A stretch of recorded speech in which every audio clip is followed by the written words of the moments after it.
Automatic, huh?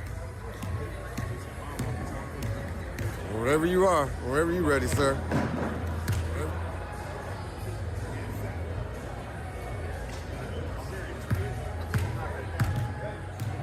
Should have put a hand up.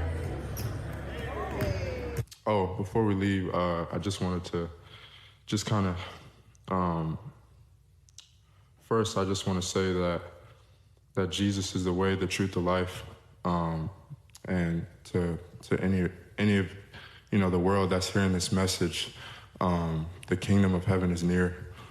Jesus is coming back, and we all have to repent for our sins, and we have to put our faith in Jesus. He will come back when you least expect it, and you know it's time to wake up if you haven't put your faith in Jesus Christ.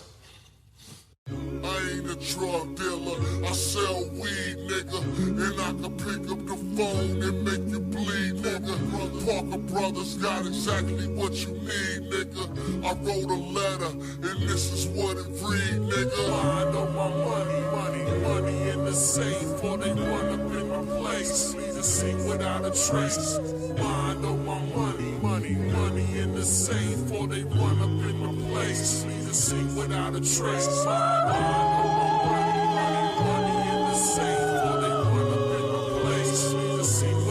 Trace. I know my money in the safe. Or they run up in my place, leave the scene without a trace. I ain't a drug dealer, I sell weed, nigga. And I can pick up the phone and make you bleed, nigga. I know my money in the safe. Or they run up in my place, leave the scene without a trace. Parker Brothers got exactly what you need, nigga. I wrote a letter, and this is what it read, nigga. I know my money in the safe. Or they run up in my place, leave the scene without a trace. Father, please forgive me, cause I ain't got a penny. All I got is this Remy, a few bullets in the semi. Feel like the world's against me, my trigger finger's itchy. The next nigga that tempts me, I'm squeezing till it's empty. Some say I'm a statistic, some say I'm sick and twisted. Some wanna see me convicted for the pain I have inflicted. I ask for my repentance in the rhymes that I've invented. For the jail cell be my sentence, and he told me with persistence. Player hater, stack your paper, money don't grow on trees. You can have that hope when you grab that dough, stay strapped in on your P's. Wanna live that life with a grip so nice for the kids and a thick ass wife. But you can't have shit if you can't stack shit. You out here mix that right on. My dogs is howling, stomachs growling, cause we haven't ate. Voices tell me to grab that 9, hide my face and snatch a plate. Riding shotgun in a Buick with expired plates. Rolling switches, getting high, hoping I won't catch a case. I know my money in the safe. Or they run up in my place, leave the scene without a trace.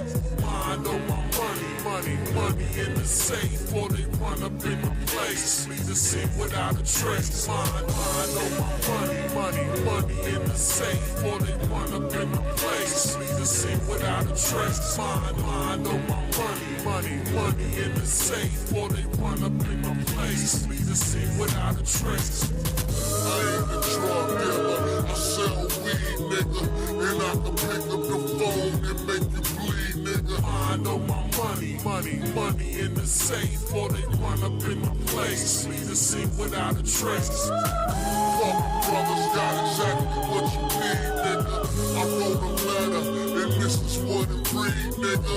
I know my money in the safe. Or they run up in my place, leave the scene without a trace. Sometimes I wonder if my life would be the same if I didn't have to hustle so hard to get the change. Let 'em know. Sometimes I wonder if my kinfolk could change if I pulled up on the block in a cream-colored rain. Let 'em know. I'ma stay in the race till I get me a taste. Gotta steady my pace, not a minute to waste. Different days, same clothes all week. That's why they call the shit nap town, cause niggas don't sleep. Now I lay me up to rise, time to go redeem my rise. Wipe the lazy out my eyes, make a plan, analyze different ways to get the dough. Plant a seed, watch it grow. Hustle hard till I blow, grind it out, get some more.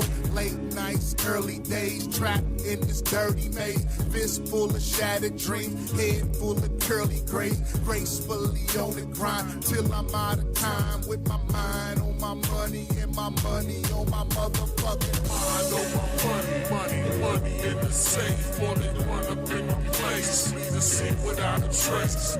Mind on my money in the safe. For they run up in my place. Leave the scene without a trace. Mind on my money in the safe. For they run up in my place. Leave the scene without a trace. Mind on my money in the safe. For they run up in my place. Leave the scene without a trace. I ain't a drug dealer, I sell weed, nigga. And I can pick up the phone and make you bleed, nigga. Mind on my money in the safe. Or they run up in the place. Leave the scene without a trace. Fuck brothers, got exactly what you need, nigga. I wrote a letter, and this is what it read, nigga. Mind on my money in the safe. Or they run up in my place. Leave the scene without a trace.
Just ask them how I did it. I got out the limo, grabbed her hand, went upstairs and fucked her.